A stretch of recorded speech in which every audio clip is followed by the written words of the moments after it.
Keshavadrita Tukara Rupa Jai Jagadisha Hare Jai Jagadisha Hare Jai Jagadisha Hare.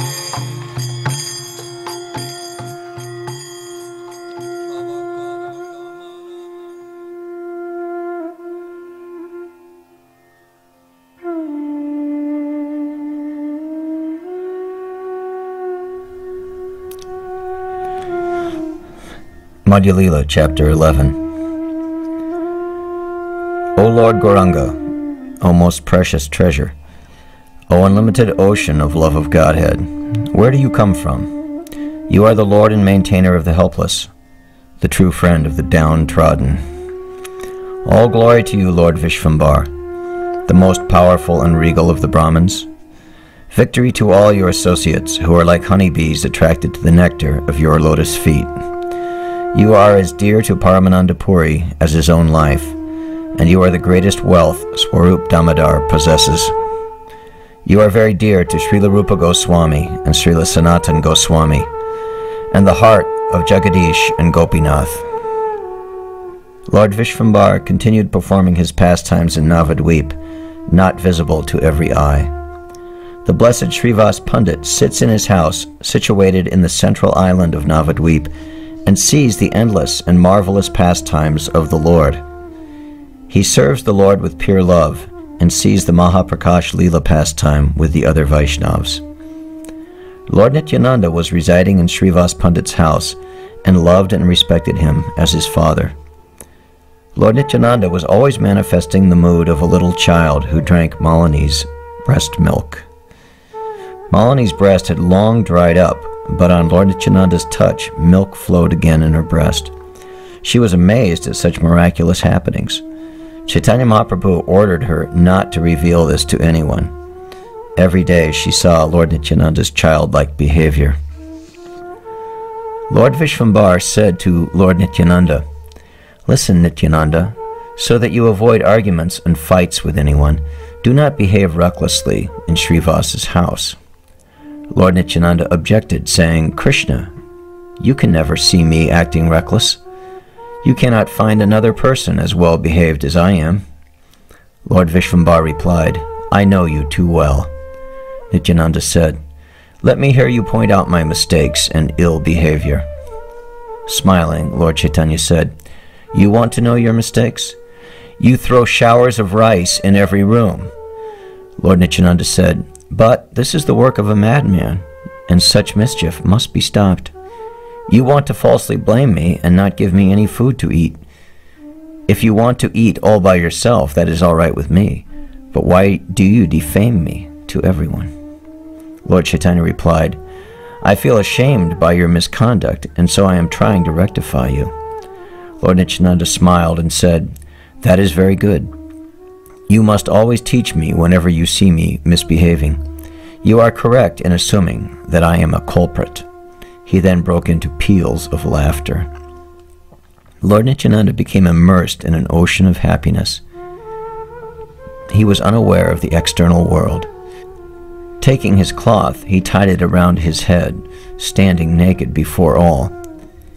He pranced about in great leaps, bubbling with laughter, staggering sometimes like a drunk man. Gadadhar Pandit, Srivas Pandit, and Haridas beheld this sight of the Lord's special mercy, for it was meant to teach a lesson to the whole world. Lord Vishvambar held Nityananda and said, "What are you doing? Such behavior is inappropriate in a householder's house. You just told me that you were not mad, and the next moment you contradict your own words." For one who is oblivious to the external world, what reactions can words have on him?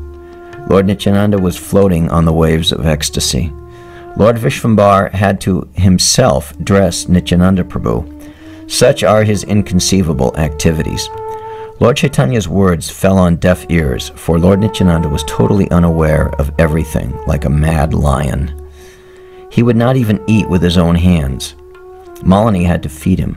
Malini, the chaste and righteous wife of Srivas Pandit, could sense Lord Nityananda's inner feelings, and so she served him like a mother to a son.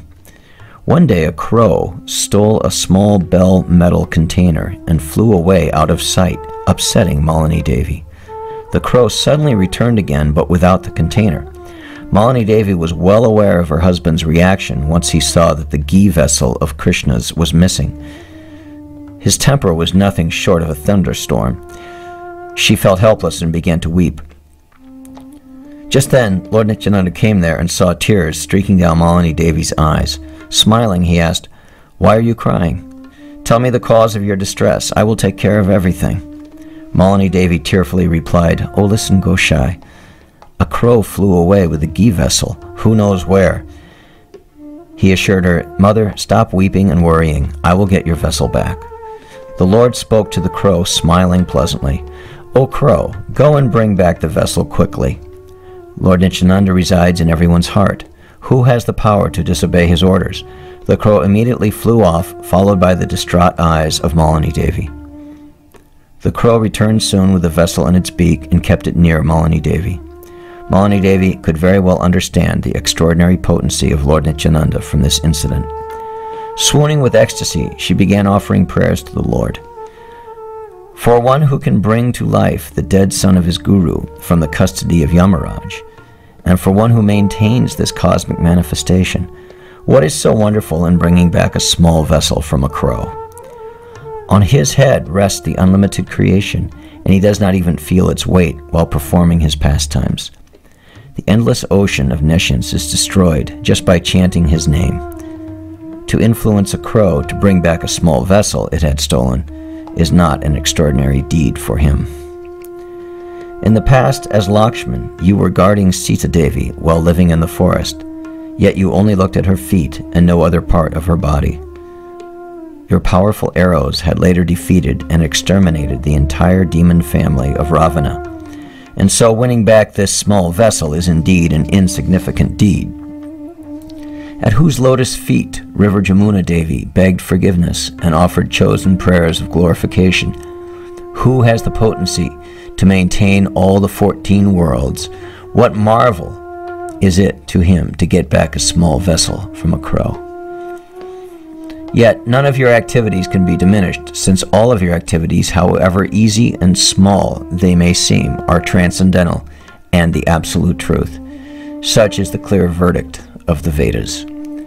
Lord Nityananda smiled as he listened to her prayers and remarked in his childlike manner, "I want to eat."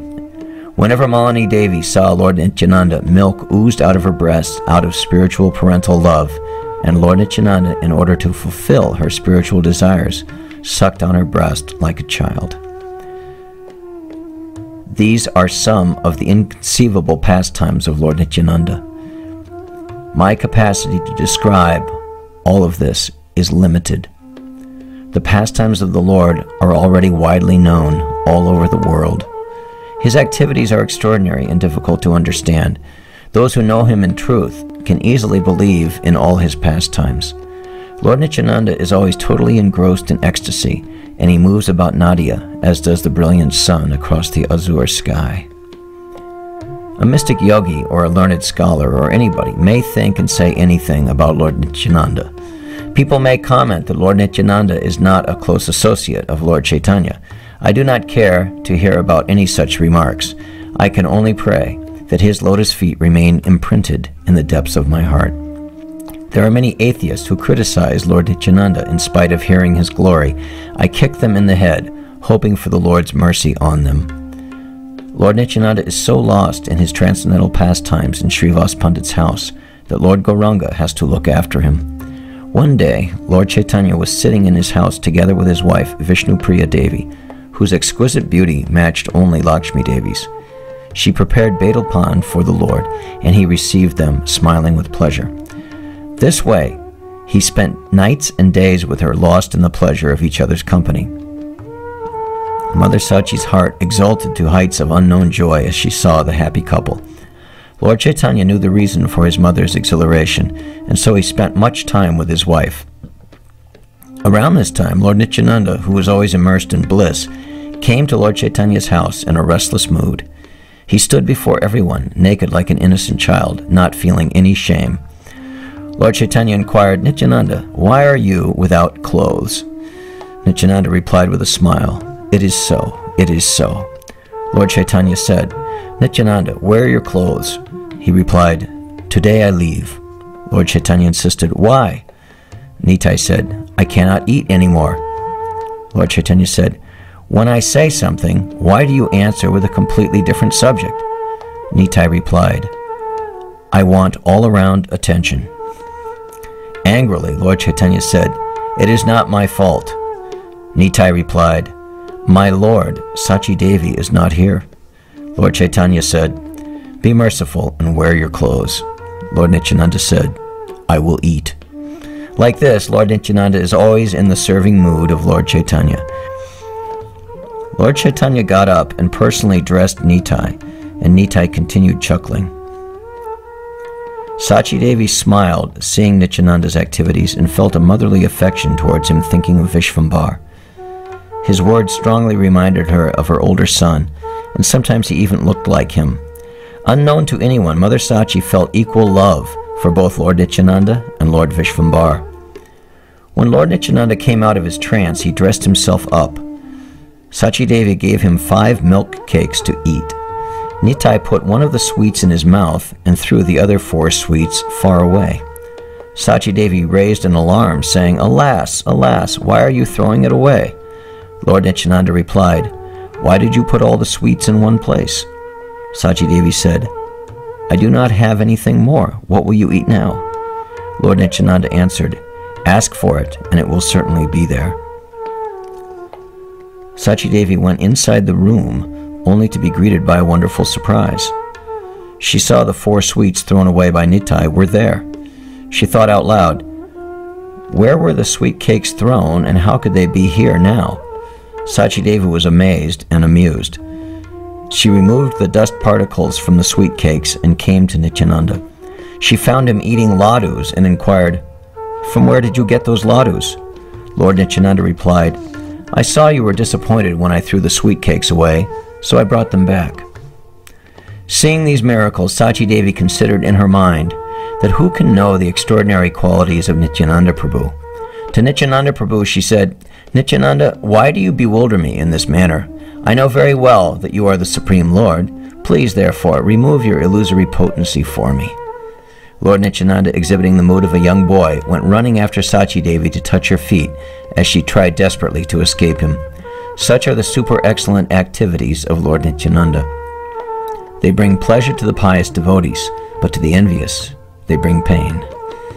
Those envious and sinful wretches who criticize Lord Nityananda become so contaminated that even Ganga Devi, who purifies everything, runs away from that person. Lord Nityananda is the Supreme Lord of the Vaishnavas. As Anantashesh, he holds the universe on his head. Although I have no attachment for Lord Nityananda and Lord Chaitanya, I pray that the treasure of the lotus feet of Lord Nityananda be firmly situated in the inner recesses of my heart. This is my earnest desire, for which I beg at the feet of all Vaishnavas. Let Nityananda Prabhu, Lord Balaram, be my Supreme Lord and Master. Lord Sri Krishna Chaitanya and Lord Nityananda are my life and soul. I, Vrindavan Das, offer this song at their lotus feet.